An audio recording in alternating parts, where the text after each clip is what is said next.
कैसे हैं बच्चे आप सब? उम्मीद है कि आप सब अच्छे होंगे। और अब हम पढ़ेंगे व्यंजन वर्ण। जैसे कि मैंने आपको बताया कि वर्ण जो है उसको दो भागों में बांटा गया है, स्वर और व्यंजन। तो हम स्वर पढ़ चुके हैं, अभी हम जानेंगे व्यंजन के बारे में। व्यंजन वर्ण ऐसे वर्ण जो बिना स्वर की सहायता के नहीं बोले जा सकते, बिना स्वर की सहायता के जिनको ना बोला जा सके, अर्थात जो स्वतंत्र ना हो, जिनका उच्चारण स्वर्ण वर्ण की सहायता से हो। अर्थात यहाँ पर स्वतंत्र ना हो इसलिए बोला जा रहा है क्योंकि ये बिना स्वर के उच्चारित नहीं किए जा सकते हैं, इसलिए ये स्वतंत्र नहीं कहलाते हैं। और इन्हें बोलने के लिए आपको स्वर वर्ण की सहायता लेनी ही पड़ती है। जैसे कि मैंने एक यहाँ पे लिखा है, आप देख सकते हैं, क धन आ। जब आप इसको अलग करते हैं, वर्ण विच्छेद करते हैं, तो क धन आ से आपका का बना है। अगर आप कितनी भी कोशिश कर लें कि जब आप का व्यंजन जो है उसको बोल रहे हैं तो वहां पर अस्वर ना आए, पर ऐसा नहीं हो सकता।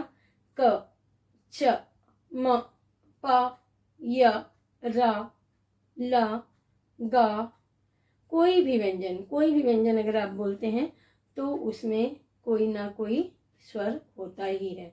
और अगर कोई स्वर मात्रा उसमें नहीं है तो आ जो है वो जुड़ा होता है, ये ध्यान रखिएगा। व्यंजन वर्ण जो है उसको 3 भागों में बांटा गया है, और ये 3 भाग है। पहला है आपका स्पर्श व्यंजन, दूसरा है आपका अंतस्थ व्यंजन, और तीसरा है आपका ऊष्म व्यंजन।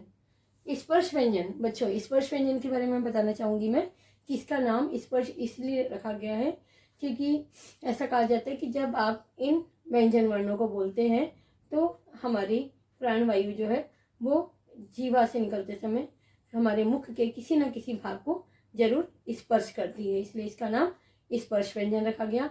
अंतस्थ व्यंजन में हमारी प्राणवायु जो है वो मुख के अंदर ही स्थिर रहती है। और ऊष्म व्यंजन बोलते समय हमारी प्राणवायु थोड़ी गर्म होकर निकलती है, इसलिए ऊष्म मतलब गर्म, तो इसलिए इसका नाम ऊष्म व्यंजन रखा गया है। अब आप जैसे देख सकते हैं कि ये जो है स्पर्श व्यंजन जो है आपके का से मा तक है। अच्छा, आप एक चीज और ध्यान देंगे बच्चों कि इसमें हलंत लगा हुआ है ना। जब भी आप व्यंजन वर्णों को इस तरीके से लिखते हैं तो आप उसमें हलंत जरूर लगाएंगे, क्योंकि मैंने आपको पहले ही बताया था कि ये स्वतंत्र नहीं होते, बिना ये जो है स्वर की सहायता के नहीं बोले जा सकते। तो इसीलिए यहाँ पर जब आप इनको इस तरीके से लिखते हैं तो आप यहाँ पे हलंत का उपयोग जो है वो करते हैं। अब ये जो स्पर्श है व्यंजन है, इनको हम 5 भागों में बांटते हैं, और ये 5 भागों का जो नाम है वो इन व्यंजन वर्णों के पहला जो अक्षर है, पहला जो व्यंजन है उसके आधार पर ही रखा गया है। जैसे कि पहला है आपका क वर्ग, का, खा, ग, घा और अंगा। तो ये आपका का से लेकर अंगा तक आपका जो 5 अक्षर है वो हो गया का वर्ग। दूसरा है आपका चा वर्ग, चा, छा, झा, झा और इया। तो चा से इया तक आपके जो व्यंजन है वो चा वर्ग के अंतर्गत आ गए। उसके बाद तीसरा है आपका ट वर्ग, ट, ठ, ड, ढा और अना। तो ये 5 व्यंजन जो है आपके टा वर्ग के अंतर्गत। ता वर्ग, ता, था, दा, धा और ना। तो इस प्रकार का से लेकर ना तक ये आपका ता वर्ग कहलाता है। और अंतिम है आपका प वर्ग, प, फ, ब, भ और मा। तो प से मा तक ये 5 जो है आपके पा वर्ग के अंतर्गत। तो ये क से लेकर मा तक हर लाइन में 5 अक्षर, और कुल है आपकी कितनी 5 लाइन। तो ये जो आपके कुल 25 क्या कहलाते हैं आपके स्पर्श व्यंजन। अब हम आ जाते हैं अंतस्थ व्यंजन में। अंतस्थ व्यंजन जो है आपके वो 4 होते हैं, या, रा, ला और वा। अगला है आपका ऊष्म व्यंजन। ऊष्म व्यंजन जो है वो भी आपके 4 होते हैं, श, श, स और हा। तो ये भी आपके 4।